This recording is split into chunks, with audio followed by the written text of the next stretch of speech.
welcome back to another video of H&H Express model nscale trains. Today we're gonna hook up the power of the shadow station to the power section of the main track.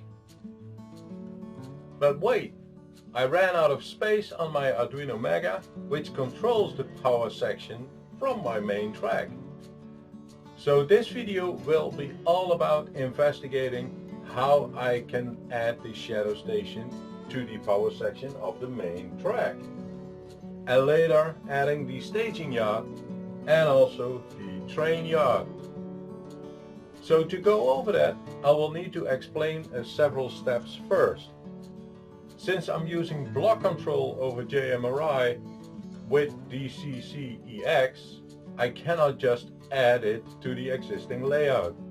I will need to do a lot of reprogramming of my current control board because it doesn't use DCC. It controls DC on the tracks to run the trains. I only use DCC to send out the signal that I want to run a train at a certain speed, and then my control block decides which block I need to power on, and then it will be displayed in JMRI. So after some investigations, I discovered I don't have enough analog inputs on my Arduino Mega. I only have a maximum of 16.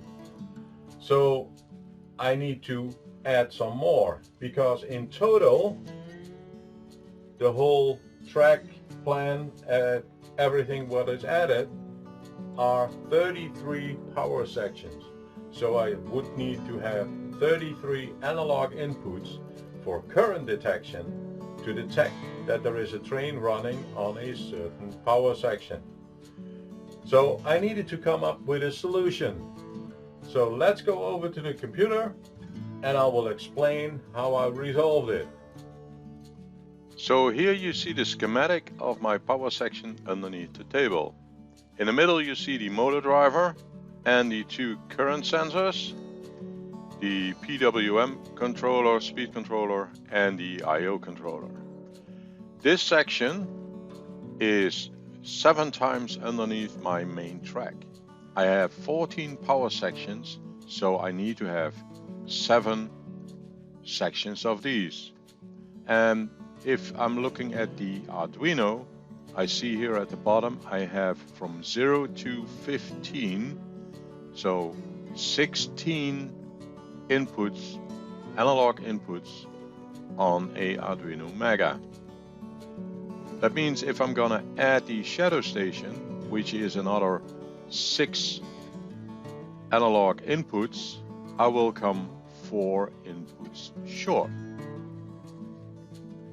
because I need to have 6 current sensors connected to that power section again. So how did I resolve this? So let me put another schematic on top of it and I will explain it. So here the schematic how it looks like. So here we have the Arduino Mega. This is the control or the heart of my power section. And here we have, for example, the last current sensor which detects the main track number 12, and this is the 14 sections, because we have a 3A and a 3B and an 11A and an 11B. So that means that this current sensor is connected to pin A13, and we have pin A14 and A15 as analog inputs left over to connect the shadow station to. We can add track number 1 and track number 2 of the shadow station, but then we don't have any analog pins anymore. So what I'm gonna do is I'm gonna use a Arduino Uno and I'm gonna use these analog pins.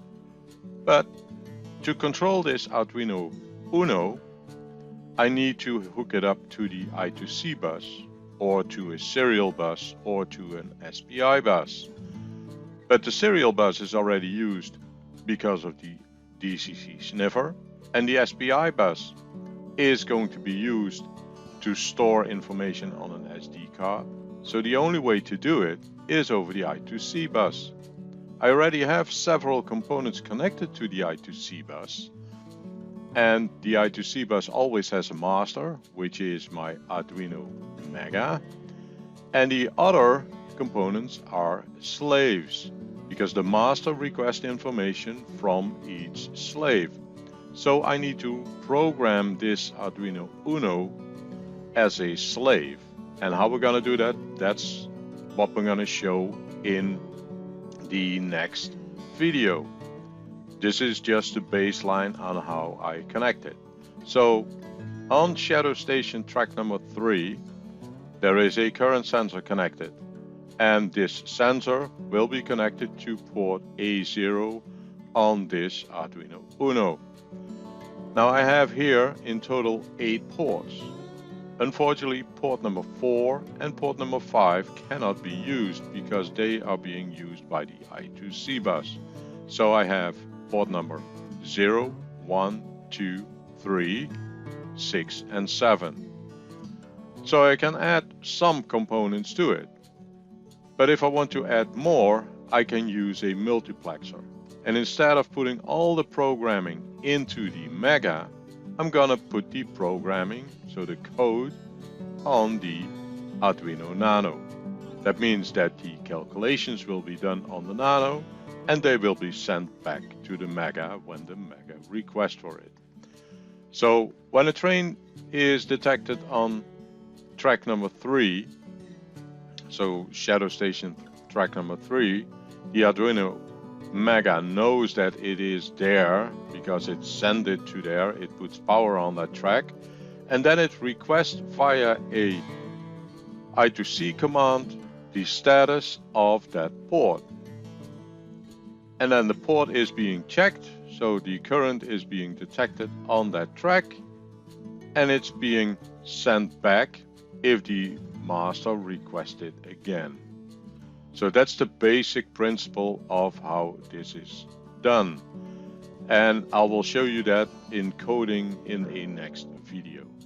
So but now let's go back underneath the table and I will show you the connection, how it is made. So here we have the power section of the main track and also the addition for the Shadow Station.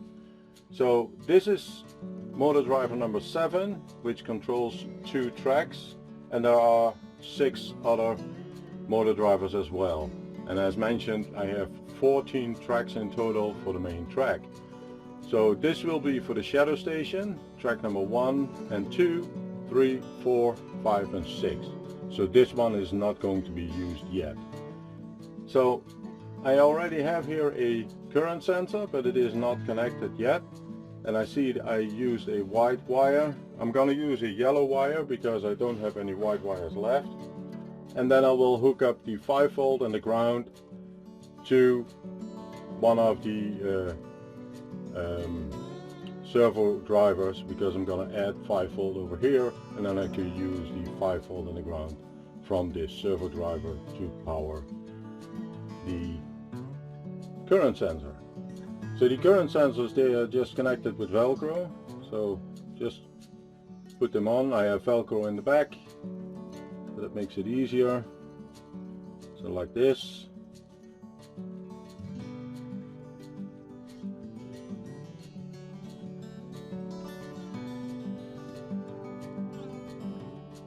So that means that these 3 will be used for the Shadow Station.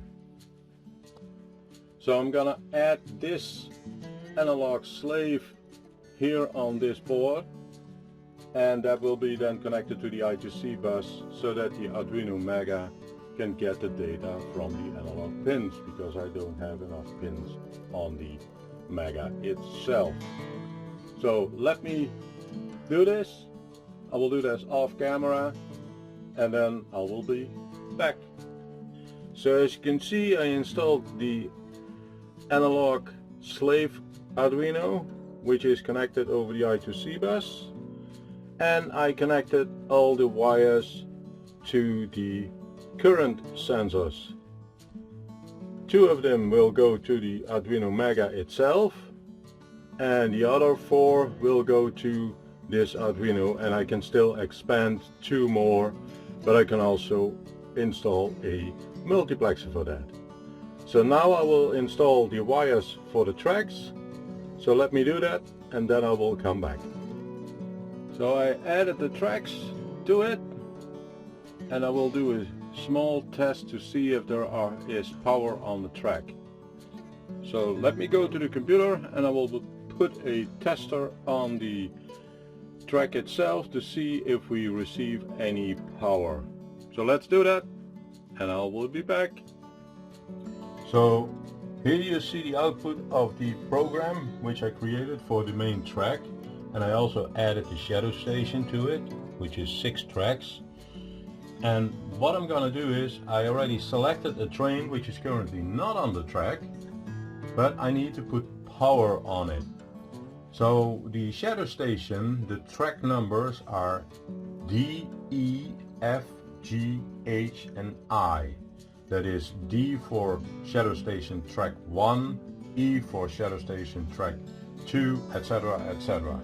So I'm going to use these numbers, I'm going to fill that in to put power on the track, to check if there is power on the track so that I can use it the next time. So let me move the camera up to the shadow station itself. I remove the locomotives because you will hear them buzz if there is power on it, but I use my own tester to do that. So let's go over that. So this is the area which I'm gonna test. So these are all track number 1, which would be D. This is E, F, G and H, and then later on we're gonna move to the other side. So this is the tester, and it has an arrow on it, which means if I'm gonna put it on here on the track itself, so it has a track on it as well, so you can easily put it on and then test it so that it makes contact. So let me do this, and if it's green, that means it faces that way, and if it's red, it faces that way. Currently I'm only letting the locomotives run forward instead of backward because the backward program is not finished yet. So let me test it. So I'm gonna hit D, and you see the green LED is lit.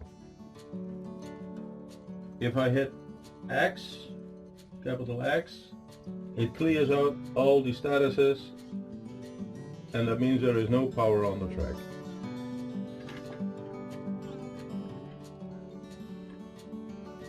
So let me do it here as well. So that's E. You see, it's lit.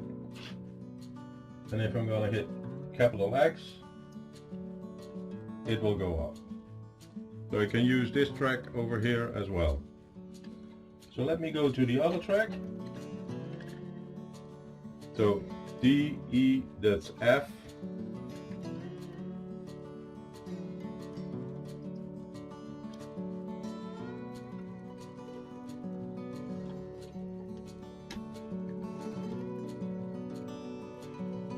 There you go.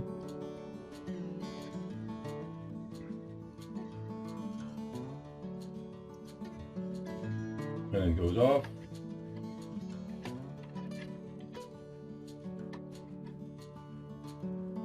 G. There we are. Let's kill the power. And goes off.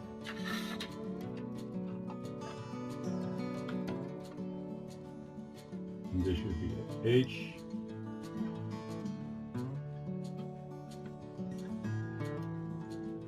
Let's kill the power. Let's move the camera. So let me do it here as well. So that will be that direction.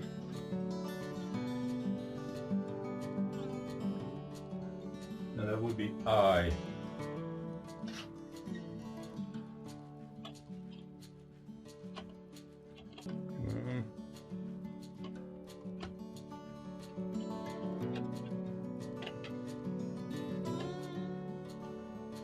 Here it is. Let me kill the power.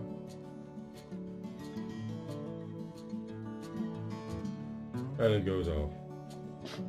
So now that this is all working, so the shadow station, we can reprogram the power section so that we can have trains running on this as well. Currently it is not possible because I have the train running at a specific track on the main track and not the shadow station, but I will change that. So in the next video I will show you how I programmed the analog detection on the I2C slave Arduino, and then we're gonna reprogram the main track so that we can run trains on the shadow station as well, which means that the first loop would be the outer section, so the outer section here of the shadow station. So if you like these videos, please give it a thumbs up. If you want to see more of these videos, please consider to subscribe to my channel, and I will see you in a next video. Thank you and goodbye.